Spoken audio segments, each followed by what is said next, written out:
Hey, and welcome back to the podcast. Pleased today to be joined by Volker Ballueder. Great to have you here today, Volker. Yeah, thank you, Matt, for having me. Looking forward to this. Yeah, likewise. Looking forward to finding out more about the work that you do and what that journey's been like. But to kick us off, do you want to give people the 60-second intro, the overview of you, your business, and what it does? Yeah, so 60 seconds is never enough, but in a nutshell, as you would say. So I've been working in sales for over 20 years, and I now run my own consultancy, essentially, working as a sales consultant and sales coach. And I also am in the process of launching a second brand, purely focusing on executive coaching and leadership development, which kind of goes in line with what I've been doing for the last 10 years in terms of coaching and Yeah, coaching salespeople as well. So just moving more into it, say, the generic leadership coaching area now as well. awesome. That's No, 60 sounds good, and yeah, definitely look forward to getting into more detail about what that entails, how you work with clients, etc. But Yeah. just to kind of wind things back before that, you mentioned some pretty significant sales experience, but why set up your own consulting business and coaching business in the first place? Yeah. What led to that? If I say fairly simple, actually. So if I say, I traditionally worked in an industry, advertising technology, where I took, I think in total 7 redundancies. I need to recount at some point to make sure it was 7. Maybe it was only 6. I don't know. But from an early part in my career, I took redundancy. And usually, if I say American companies, nothing against our American friends that wanted to have a footprint in Europe, bought the technology and the companies in Europe, kept me on for a year, and then decided to cut costs and got rid of me. Yeah, And that happened a few times. Never, unfortunately, with a big exit. So if I say I missed out on some of the big cash outs that a lot of people got in my industry. yeah, But on the other hand, if I say I hang around in the industry, a lot of my peers that went through similar scenarios, so that wasn't the only one. That they left the industry because they couldn't cope with it. And so it's a bit of a shame that, if I say, that did happen.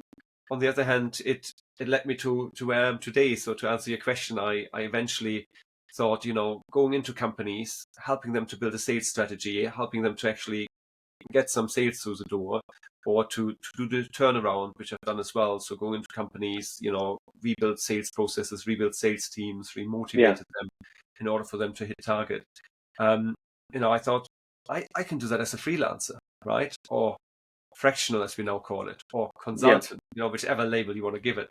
And I thought I can charge a lot more, right? And I don't end up having to justify myself if I leave after a year because, the project was finished, I can leave and then I can take yeah, on the new project. And that's how I eventually went in 2019. So just in time for the pandemic, I decided to do that. And originally I wanted to do a lot more coaching, but, ended up doing more consulting, do a lot of interim roles, yeah. which given COVID was the right way forward, and then transitioned more into fractional work and now, moving more into the coaching bit again. Yeah, interesting. And what are the kind of the main differences between the types of like, consulting or fractional work that you do and the coaching work? Then is that different types of clients or just different ways of working with clients? Both is the answer, I think. Yeah, So it's I'm I'm not a stickler for titles. I know some people are, so maybe that's a good way of starting. So I, for instance, do mentoring for fractionals and people that want to move into portfolio careers. And mentoring is more, if I say, advising. And I also, if I say, advise startups, in terms yeah, of go-to-market, sales strategies. And that could be early stage, it could be later stage. But I'm, maybe doing a day a month, sometimes 2 days a month. And if I say mentoring, advising, and then coaching, where you then work with the individual and improves the individual. So sometimes it can be quite blended, right? So I'm not going in and say, for instance, to founding CEO, or today I coach you, or today I mentor you, sure. or today I advise you. It's essentially if I say the underlying ambition I have is I want to help and support the person I work with, or Yeah, the company I work with, and then ultimately the person I'm dealing with day to day. That's my ambition. And the reason I'm moving more to coaching is because that's an area I identified I really enjoy. So I do a lot of sales coaching, anywhere from if I say SDRs all the way to VP and CRO level. yeah, And I enjoy working with those individuals. And whilst I'm doing that from a sales perspective, wearing my sales hat, I often do that, if I say, from a life and personal perspective. Things like work-life balance, things like productivity, and that all kind of comes together if I just label it as coaching rather than just sales coaching. I see. And as it always is with positioning, right? I mean, there's so many ways you can skin a cat essentially, right? Yeah, of course. Whether I call it coaching with added benefits of sales coaching or sales coaching with benefits of executive coaching. Yeah, But my long-term ambition is moving more into leadership development as well. So really helping the individual, if I say, rather than if I say the organization. Whilst I continue doing what I'm doing now in terms of helping organizations to build sales teams, sales structures, essentially repeatable revenue processes. I see. So it sounds like quite an evolution, really, then, of the people that you want to help and how you help them, so that you're kind of covering more aspects of their life, I guess. Yeah. Yeah, I mean, it's a labeling. At the end of the day, it's a labeling, to be honest. Because I wouldn't go in and do sales coaching and then someone goes, "Oh, how can I improve my productivity?" And go like, "Oh no, wait a second, you have to buy my different product." Right? Yeah, And that's what and in therapy, I'm also training to be a therapist. In therapy, we call it person centered. Right? Essentially I work very person centered. But if you go to the wider industry, um, and say, "Oh, I'm working person centered as an advisor, mentor, or coach," people go yeah, like, "What the fuck are you doing?" I don't know if I'm yeah, allowed to yeah, say on here, right? So, and that's where the executive coaching hat comes in, and the leadership development hat comes in, because that's something people can grasp. They can look at the concept. Um, and that's why you use labels like mentoring, you use labels like advisory or consultancy, and that's why I, to be honest, prefer sales consultancy over fractional yeah, CRO, for instance, because with fractional, although I think I was one of the first in the UK to use it, after Scalewise introduced it, so they were definitely the first. I yeah, always think um, a lot of people still go like, fractional? What is that? Interim people get, right? It's like, oh yeah, yeah, you do maternity cover. You do an interim role. You do it 5 days a week. You might be on PAYE. You might not be on PAYE. Fractional people don't get, but if you say you're a consultant, freelancer, people go like, oh yeah, you just come in and do a project. And like, yeah, that's what I do. I just help you with sales. That's all I do. yeah. No, I think labeling is super important, as you say, and I think, yeah, I agree with what you said about interim. People know that's like a temporary thing designed to cover a specific scenario, and consulting is there to solve a particular problem or set of problems. I think Yeah, for me, fractional is growing in popularity, but I think people still don't quite know what it is. And I think by definition, it sounds like you're getting, which you are, you're getting part of something rather than yeah. a complete something. And I'm not sure that's what people really truly want, is a partial solution, even though that's not quite what's on offer. But that's what can be implied from that term, I think. But essentially that's what you get, right? You get a certain days, a month off someone because you can't get the whole person, Yeah, and I've often been in the position where companies went, oh, it's great working with you. Would you come in full time? And I go like, that's not really what I do, right? And, yeah, you know, and it's if I say it's fine to ask, never say never, right? If I find the right company and they offer me a nice package, right? Why wouldn't I, right? yeah, But for the last 5 years, I enjoy the variety. I enjoy the portfolio of things that I'm doing, that I'm interested in. I mean, as we just discussed before we went live, right? I had a podcast for a long time. I wrote a book on the back of it. Now I have a new podcast. I put a lot of effort in, because again, it's about helping middle-aged men, something completely non-work related.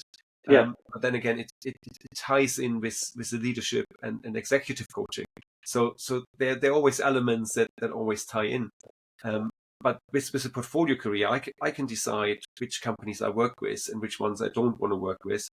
Like literally before this podcast, I had a conversation with an early stage startup, pre-seed, who looking for an advisor. And an advisor is the best way of describing what I can do for them.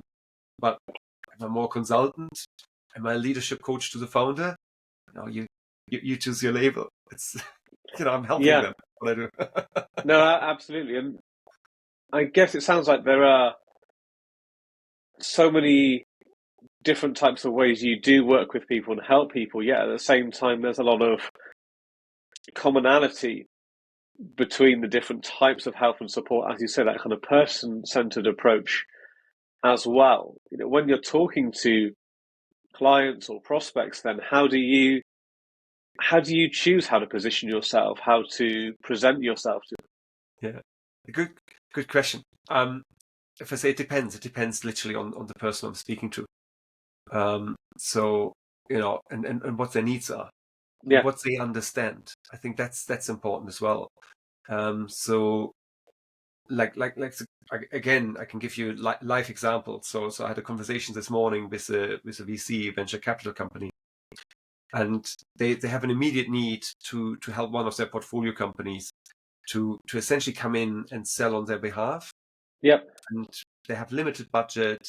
They, and if I say it just doesn't work for me, I said to them, I said, because your limited budget, you might get, I don't know, let's say you get 6 or 10 days from me over 2 to 3 months, and you want to build a sales process, and you need to have people on the ground, and that's not me. It's also an industry I'm not overly familiar, so I don't, so I don't have like a black book of contacts where I can go like, just call a couple of people up. What I could help them with would be more strategic, where I come in, work with the sales team they might hire, build out the sales process, the CRM process, look at marketing, look at, client success, and see how can, overarching build a strategy and go-to-market strategy for them whilst they execute. And that's probably not what they're looking for that client. But then if I work on a VC level, or, if I say an investor level, what I can do, I can work across several companies. So obviously it would be a different budget pot, but I come in and parachute into different companies. So I can work with one company more, if I say, as a sales coach, and other companies more as an advisor, depending on which stage they're in, and whether that's, if I say, then I have the contract with the individual company or the VC, if I say, it doesn't matter.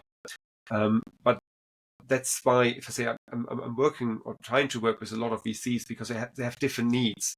But they know that I can fulfill all of them, depending what they need. So they might just go like, "Oh, Volker, I know the CEO over there. Just he needs a good person to just talk to, right? And just get things off his chest and her chest, and just if I say, download a lot of things and need some advice." And then they might go like, "Oh, the sales team over there, they need, I don't know, they need a workshop on MedPick or enterprise selling," and then I can go in and do a workshop. And so I can wear different hats. So sometimes it works quite well to be able to fulfill different needs, right? If you have, like, if I say, an umbrella organization, like a VC or PE or investment fund. Yeah, and in instances like that, then it sounds like there must be a very high degree of trust built up, as well as very good awareness by companies like the VC and investors in terms of knowing what your capabilities are as well. How have you been able to build that up so that you are able to confidently represent yourself in situations like that and have the credibility to pull it off? Whereas if you were more or less experienced, you might not be able to present so many kind of nuanced elements to your offering so well. I mean, if I say like anything in sales, right? You build relationships, and relationships build trust, right? So it takes time to do that. So if I do a good job with one company, if I say people know about that, right, and they see my skill set, and then you can talk about other opportunities, and then you go in, and you do something slightly different. But it always takes time. So it's not like someone just called me up and go like, "Oh, Volker, can you do all these 5 things? You're hired." Yeah, It's as you say, right? Building up this trust and the connection over time. So people see I'm doing a good job. They go like, okay, there could be a fit over here. What else are you doing?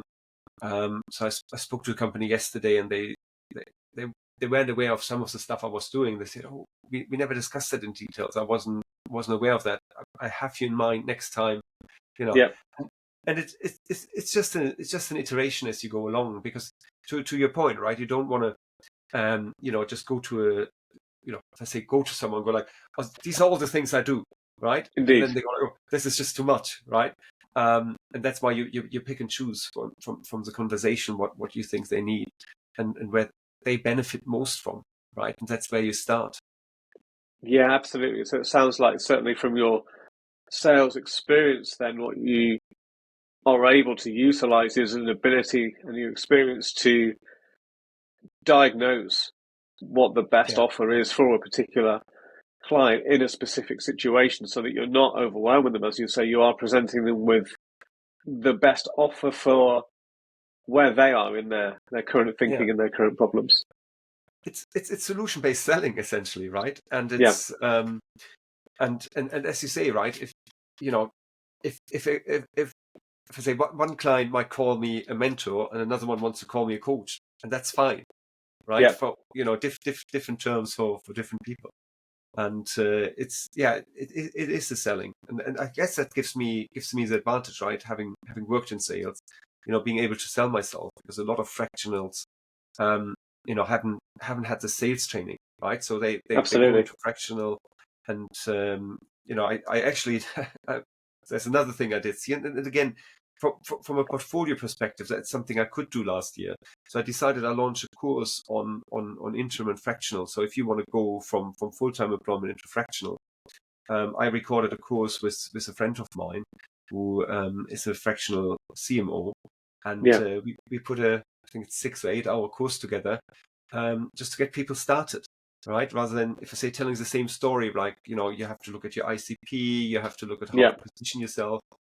So we put a course together, because I think that helps people. Once I don't go out and be like, oh, by the way, I did this course, and yes, I can coach people to do that as well, but it's not my main focus. I just want to share my experience with as many people as possible. yeah, absolutely. So I guess, given all of those different facets and ways of helping people, then, and you mentioned other things you're involved with as well, the podcast you mentioned, as well as your training as a therapist. Then what's the direction for your businesses? Where do you Yeah, see that path taking you? it's a good question. I have no idea. Yeah, which is the other beauty, right? If I say I don't have an idea, I do have a general direction of travel. So if you asked me today, and it's you know if I say it's still early day, I'm launching one brand, as I say, focusing on the individual more than, if I say, the B2B. But it will develop into B2B offerings, naturally, with leadership development and, yeah, and, and training courses. I can see that being the main bit I'm doing, once I continue doing advisory work and do if I say sales strategy work with companies. So I think that will always be, if I say, a mix of having advisory roles and more strategic roles, probably less hands-on roles in the next, I don't know, 5 years. yeah, Um, and topping that up with executive coaching and leadership development. So that's where I see that. But bringing, if I say, the more training you get, the more elements you can bring in. So if I look at my therapy training as an example, um, whilst I had several trainings in the past, but I'm, if I say, trained engineer by trade. yeah, So I did my engineering degree at university, then I did an MBA. I've done a master practitioner in NLP many years ago. I've done different coaching qualifications over the years. Having now the psychotherapy education, adds to, if I say, how you sell. It adds to how you approach people, how you mentor, and how you coach people, and all these things. It all comes together, and I don't want to exclude that. I don't know, in 3 years' time, I might do another course where I'm, I don't know, trained to be I know, a nutritionist. I've no idea, Yeah. by the way. I've probably no interest in nutrition. I've big interest in food, not necessarily nutrition. And and I might add another string to my bow, and that might completely carve out if I say, a new area that I might go down to. And the beauty again is when you're working for yourself and you have a portfolio career, you can try that out, right? So you can go in and say, what if, and I use that example now, if I combine nutrition with therapy and coaching and mentoring, and take that to startup founders and make them, I don't know, the slimmest and fittest startup founders ever. Yeah. Whatever the demand there might be, or not maybe not, right? Maybe there might not be a demand, but it's being playful in terms of what I can take to market.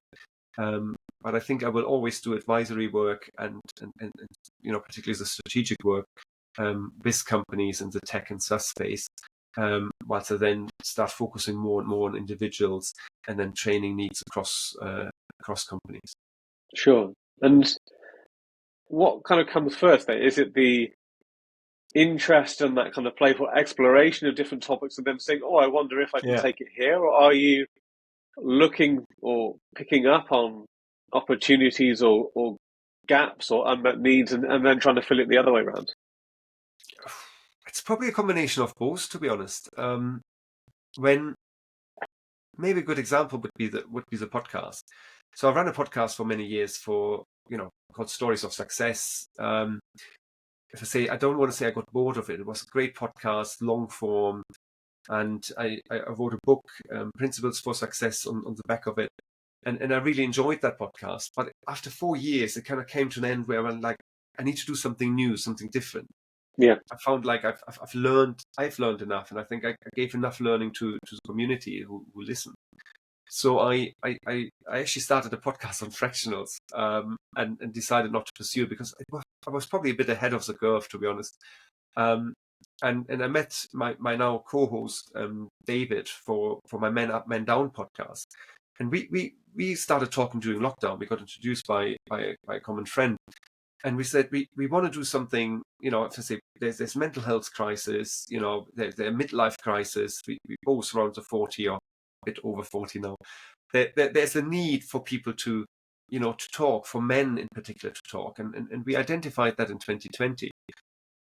We kind of jumped on the trend of mental health challenges. David having ADHD, there's more awareness now around ADHD, and it's it's kind of like once the trend continued, we kind of jumped on it, but there's also a need to feed that trend, if you like. Yeah. So it's kind of both. And the feedback we're getting is that people really enjoy learning about it, right? So they're learning about these different aspects from, if I say, people at a similar age, particular men. And if I say particular men, actually our stats say that half of our listeners are female, or just under half, which is also great to see, because there's an interest, I say, in females to find out how are men doing in midlife, right? Yeah. I see them buying the sports cars and getting the tattoos, but why are they doing it? What makes them tick? And so again, we're then in that sense almost trendsetters, right? So I think you can't just quite say you go that direction because there's a trend. We went that direction because we wanted to help people. That's Sure. again, it's that common theme in my life to actually help people and support people. And if we can then, let's say, make it a trend and actually make a difference, then that's important. So at least for us, as we always say on the podcast, if we can save one life, of if I say one middle-aged life, doesn't have to be middle-aged, right? But men at 42 have the highest suicide rate in this country, right? So if you can save one life by putting a podcast on and getting people to talk, then our job is done. Then it was worth the effort. And if we can make that, if I say, almost into a bigger movement at some point, which if I say we have plans and ideas for, but we don't know yet. So if you ask me where's the podcast in 5 years' time, I have no idea. We have probably now close to 80 episodes recorded. Wow. We don't have them all published yet. We're going to have 60 published by the summer.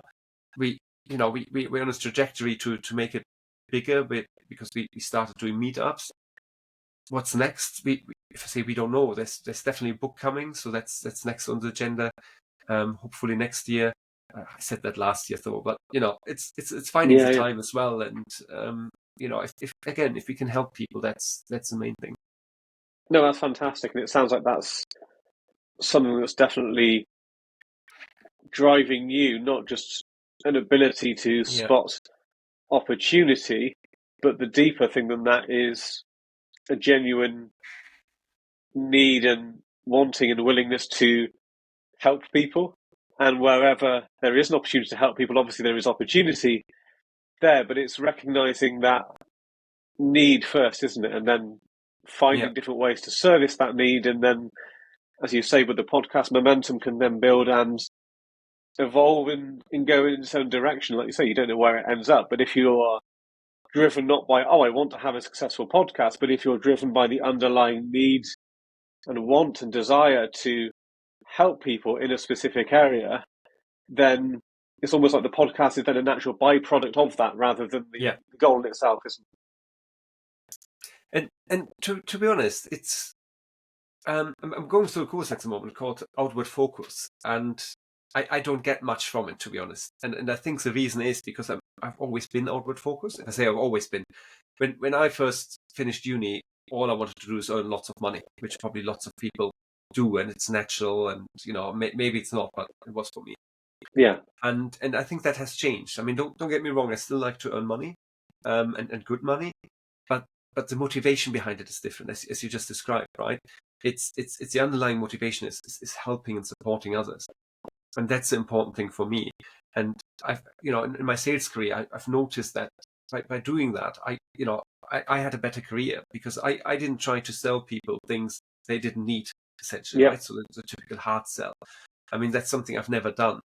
It was all about, how can I support someone else with a product that actually makes sense for them? And as a salesperson, you naturally have conversations where you go like, oh, I have this great product for you. And they go like, but we don't need it. And then that's fine, right? And then you just walk on. So the motivation to sell more always came from, essentially helping others and making a difference to their lives. Absolutely. And I think if you believe in the product, whatever that is, whether that is a product you're selling for someone else or your own, or it is, part of what you do, I think then you have to operate in that mode of abundance, don't you? So if this person doesn't need that particular help that product can deliver, then that's okay. There will be more people like them that that are not like them or are not like them as well. But there will be plenty more people where it is a good fit. And I think sometimes people, perhaps driven more by scarcity rather than abundance, maybe they don't have true belief in their product, perhaps then don't operate from the best mindset because they're not truly convinced in the opportunity, in the value that they can deliver. Yeah, absolutely correct. I mean, there's nothing worse than trying to sell something someone doesn't need, or you're not convinced. I mean, if you're not convinced in the product, you wouldn't want to sell it, right? You wouldn't be able to sell it, really. If you I don't know, if you're a typical car salesperson, I'm just using as an example because most people can probably relate to it. And if you're selling sports car and someone comes to you and wants to buy an SUV, you can turn upside down, right? You're probably not going to sell a car. Yeah, no, absolutely. But for people that are perhaps new to selling, perhaps people that are new to consulting and are very good at what they do, but struggle to recognize and believe in the value that they can deliver. Do you have any advice to help them develop that confidence, which can be lacking, overcome that imposter syndrome, to put it another way? I mean, overcoming imposter syndrome is that's a challenge in itself, right? I think, and again, a timely conversation I had with someone last night actually, who has been in his career similar to myself, just over 20 years, and he wants to move into a fractional career, and he goes like, Volker, what do I have to offer, right? I've done sales for 20 years. I don't have blueprints. I don't have this, that, and the other.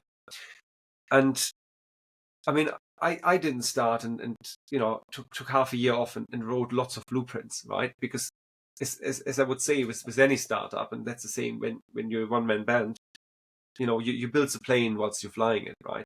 So I had my first client, and on the back of that, I built more of a blueprint and more of a story, and then you get your next client, and so on.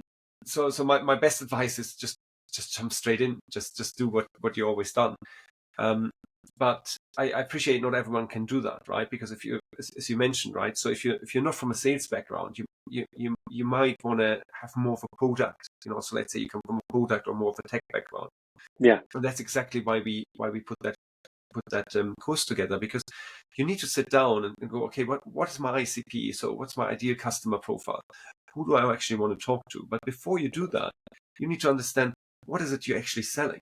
Yes. Right? So yes, you're selling yourself, but what is the value add you do, right? So let's say you have 20 years of sales, you can help a lot of people to sort out sales processes, or you're very specialized in sales forecasting or revenue operations, or whatever the case might be. And then you can carve out that bit. And the same is true for product or CTOs. So I work a lot with CTOs that want to go into, say their own company and want to be a fractional CTO. And when they come to me and they go, Volker, what is my value proposition? So what have you built in the past, right? What products have you built? What technology have you worked with? What are the success stories you can tell? And once you start talking to people about it, you then, and that's true for any sales, to be honest. You start refining your storytelling a bit, right? Because you go in, and the first person you tell, I sold lots of enterprise, 1 million plus deals, right? Yeah. And then the person might go like, oh, actually, we're looking for people that really sold really small deals. I had that case recently as well. And then you refine it and you go into the next one. You go like, oh, I sold really small deals, right? And then that person goes like, yeah, but we want an enterprise seller. And you go like, if I start with that, it's not going to work, right? So you then tailor your story that you go like, oh, I sold a variety of products. What kind of products do you sell? And then they go like, oh, our average value is, I don't know, 100,000. You're like, oh, that's actually my sweet spot. Once I've done enterprise sales and I've done the small deals, my sweet spot is here. And the same is true if you're CTO, right? Or CPO or whatever. You don't go and go like, I know how to JavaScript. By the way, I don't know much about. If anyone's listening, go like, oh, JavaScript is so out of date. It might be, right? I have no idea. But let's say you don't go and go like, oh yes, this is what I'm programming. You find out first. What do they actually need? Can I meet those needs?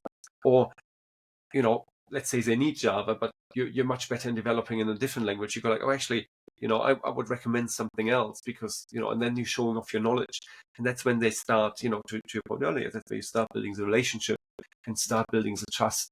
And that's when you start having the conversation. And then you can see, is there something I can support them with? Is there something I can add value to? And if so, how much do I charge for that value? Because that's the next step, right? How do you commercialize yourself? Do you charge on a project base? You charge on a day rate, hourly rate? So there's so many different things how you can charge as well. Yeah, definitely. And I think what you were saying about building the plane as you're flying it is so true. I've seen so many people think, oh, I'm going to offer consulting in this area. I need these blueprints, as you say. I'm now going to spend months developing it, and then they do that, and then find they don't know how to market it. They don't know how to sell it. Therefore, they don't actually get any customers on it, and they might think, oh, well, that didn't work. Well, no, that you didn't really find out whether that works because you spent all your time on delivery when actually you just needed to engage with the market, have those conversations, and be driven by and led by the market. Because if you let the market drive you, then you'll develop something that is far better tailored to their needs because you actually know what their needs are. You have a specific context, don't you, which to try and build something. Absolutely. And, I think a lot of startups or individuals never get off the ground because they overplan, right? Because they're sitting there and go like, oh, I need this, I need that, I need a website, and once that is all in place, I can go to market. You go to market and then you define your website and you tell the story people want to hear. And it's, I know a lot of people that don't even bother with the website. I personally always think it's a nice business card to have online. But if you ever go to my website, it's it doesn't say a lot about what I offer, It's more generic. It gives you a good idea to say, okay, I want to be in touch. And that's deliberately, because otherwise I have to update it every 6 to 12 months. And I don't want to do that, to be honest. What's my new website for Natos? That's an executive coaching brand. Will have a lot more details, and it's a different concept of a website because it needs more explanation as well. But yeah, it depends obviously what you offer, but yeah, keep it lean and just go for it. I think it's the best advice here. Yeah, absolutely. And I think a lot of people are perhaps fearful of rejection, and again, based with a bit of a scarcity mindset as well. That, well, if I talk to 5 people and my idea is wrong, I might not get to talk to 5 people again. Therefore, it had better be right when I do. And in actual fact, there's so much opportunity out there, more than you could possibly service. So just start engaging with people, and if you do it with the right intent, as you describe, based on helping people, then you'll find out A, whether you can help them or not, and B, what the best way could be for you to help them as well, won't you? Yeah. Yeah, and I think you're right. It's just you need to have these conversations, and the market is big enough, right? So, if I say that they're probably, I don't know how many fractional chief revenue officers are out there, right? And if I say they come in all forms, shapes, and sizes, right? In terms of experience, in terms of, if I say I have a German accent, which gives me the advantage I can also sell in Germany because, I'm German. Other people might be French, right? They might be Swedish, who knows, right? So everyone has a nuance. It doesn't have to be about language. It can be experience in terms of enterprise and startup sales or mid-market, different industries, and there's a big enough market for all of us. And, I always joke they're all competitors. No, they're all friends, right? We all do the same thing. We all do it slightly different. And then it comes down to personality as well, right? When you hire, there will be people that don't like me, and so be it. I can't help who I am, and it's just the way it is. Absolutely, and I think as well, for you, I imagine from someone with that extensive sales experience, you are used to hearing no more than yes, and no doesn't mean how dare you offer me this product? It could never be right for anyone. It means actually, do you know what? It's not right for me right now. Exactly, and you have to kiss a lot of frogs as well, right? Until you find out what works and what doesn't work, and you sometimes can have conversations over months or say even years, and then someone comes back and says, "Oh, as I always say to anyone, and who works for themselves, right? You never know where the next lead is coming from." Yeah. I had the straightforward ones from my network, and then I had 2 or 3 connections, and someone just called me and started working with me. It's just you just never know. Yeah. Yeah. No, definitely. You just need to put yourself out there, because you say you never know the network effects that you can get. And I've had posts on LinkedIn that have had no engagement whatsoever. Yeah, I've then had a direct message from someone saying, absolutely love your posts. Please keep them coming. Don't stop. Let's get on a call. And they're reading out 3 of my posts that they've got open on their screen as well, having a conversation. They're selling themselves on what I offer. But you can't tell from those external things, because they didn't want to like it, because they didn't want to be seen to like it, because of their work situation. There could be any number of reasons why they didn't engage in the way that you thought they were going to, but that doesn't mean that people aren't listening and you're not adding value. No, exactly. And I mean, social media is a blessing and a curse, right? So the blessing is we have, we all, most of us have a network of people we can talk to and we can tap into, right? But the curse is we constantly have to be on social media. We constantly have to be out there, showcasing ourselves. And, that can be quite tiresome, right? If you're trying to get work done. So I'm trying to minimize it, but I have to be out there and be seen. But as you say, right, and sometimes you don't get the engagement, but people are still seeing you. It's if I say in the classic marketing sense, it's branding. You constantly need to brand yourself. You need to put your own brand out there, and that's you, right? The brand Ballueder, right, or brand Todd, right? You put that brand out there, and that's what it is. And eventually someone goes like, oh, I like what this person is saying, right? And they will get in touch. And then when it comes to direct response, right? Yeah. From a marketing perspective, it's the old inbound marketing strategy, right? But of course, it's crowded, right? How do you stand out? What's your speciality? What makes you different to anyone else?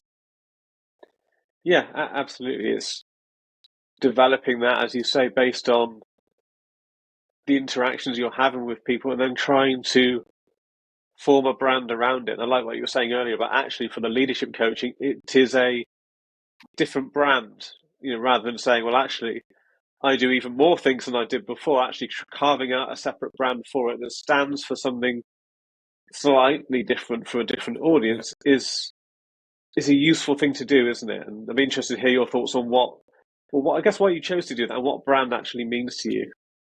It's a good question, right? And I don't know if it works. I can tell you, hopefully, in the next 6 to 12 months, if it works. Yeah, Um, I found so when I set up Ballueder Partners 5 years ago, I wanted to have a brand. As the name suggested, with partners, it's my name. And when I moved more, if I say when over the last few years, the coaching bit, I felt like it didn't really fit under Ballueder Partners. Ballueder Partners, for me at least, feels more like a B2B brand. It feels, going into companies, doing things for them. yeah, And, the sales coaching was there, but, again, it's very B2B focused. But I wanted to have a brand that was more, as I said earlier, person-centered, a little bit B2C. So individual coaching, leadership coaching, executive coaching, it's all about the person. Even if yeah, a company at the end of the day, starts paying. And, the natural next thing for me is to offer therapy through that brand, which I'm going to do, and then the leadership development, which I'm going to do, and maybe there are more services to come over the years. It's, maybe nutrition, but yeah, it's almost, I don't want to say it's a B2B and B2C brand, because that's not quite right. I think one is more for me a B2B brand in terms of me helping companies, yes, but the other one is more me helping individuals, and I mm. think that's a differentiation. Even if it's, both probably end up being B2B brands. And I just thought, I want to move away a little bit from, maybe just having my name out there. I think most people know my name, and it's just nice to have a new brand. So I bought all the swag already. So I bought some pens and stickers and Yeah. posters, because I'm a bit geeky when it comes to that. But just, No, well, I just why like to not? have a new brand. Exactly. Yeah, yeah. and, They're all and it's a tools bit to, of to get fun your as name out well, there. right? It's a bit of fun as well to say, okay, I launched one brand, it's an established brand. I want to launch a different brand. I want to see how I can, differentiate from that. And it's the same when I changed my podcast, right? I didn't continue with, I tried to continue with one podcast, and change the topic a little bit, and it didn't sit right for me. Yeah. And I thought, I need a new brand, right? I need a new brand because it stands for something slightly different and slightly new. So, you can just, play with that a little bit as well.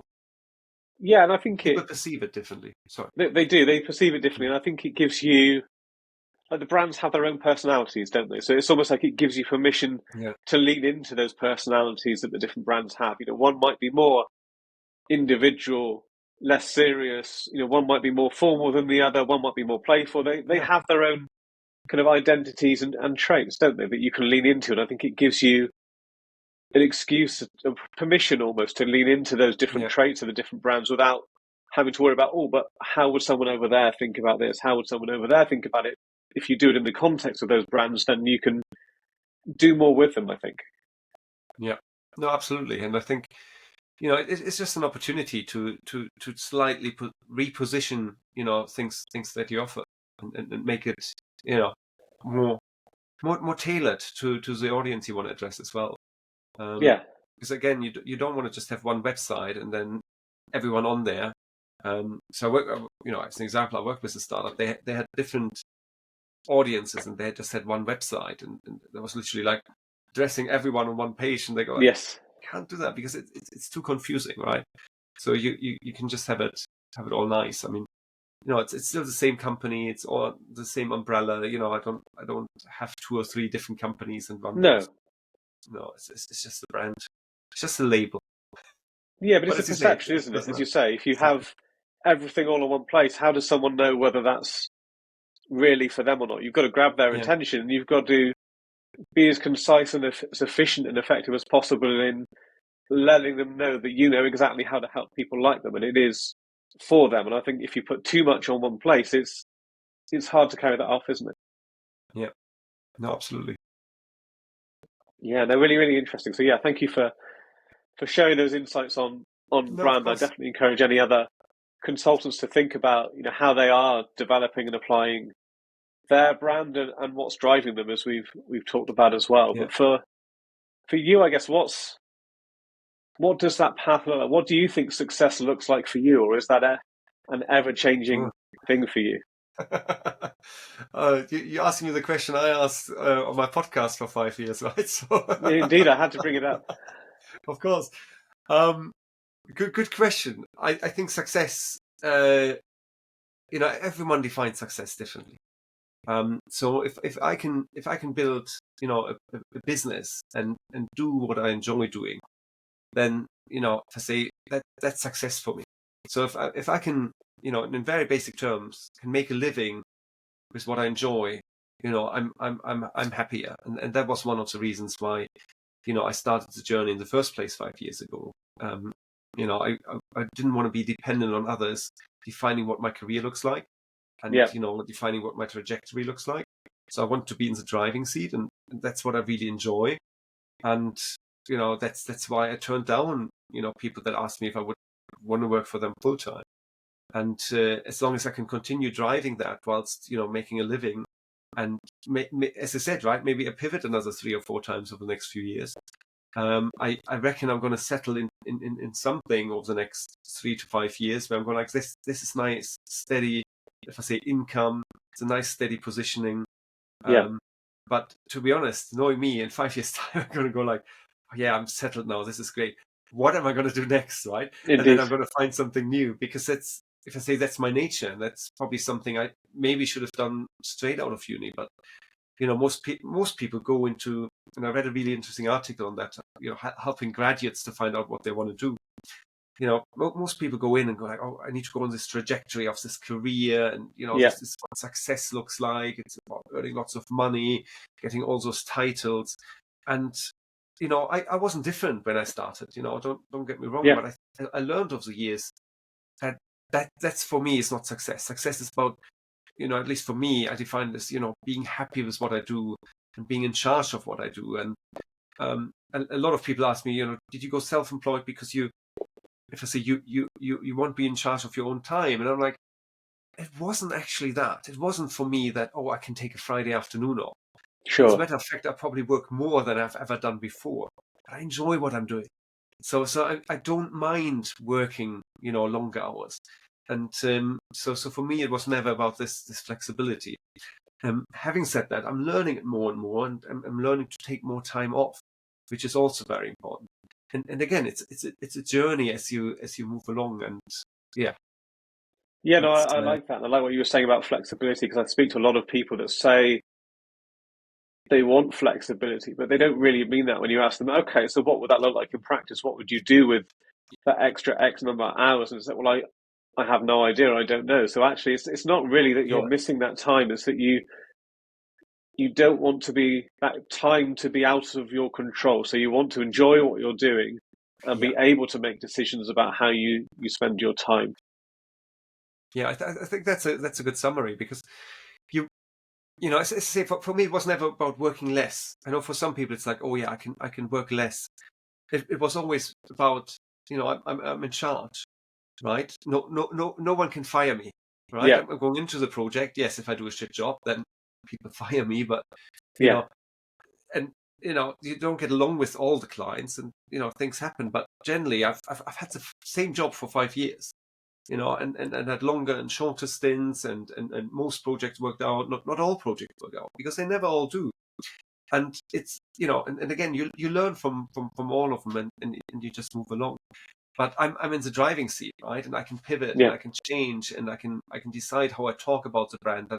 And I don't need to go to anyone and go like, oh, by the way, I'm away next week. I don't know, next Wednesday I'm taking a day off. yeah. I don't need to ask about that. I just do it. And that's, to be honest, that's something I'm still learning, right? 5 years in, where I go like, actually, I can do that. I can just take some time off and no Yeah. one's going to miss me. And, the whole self-care, aspect comes in.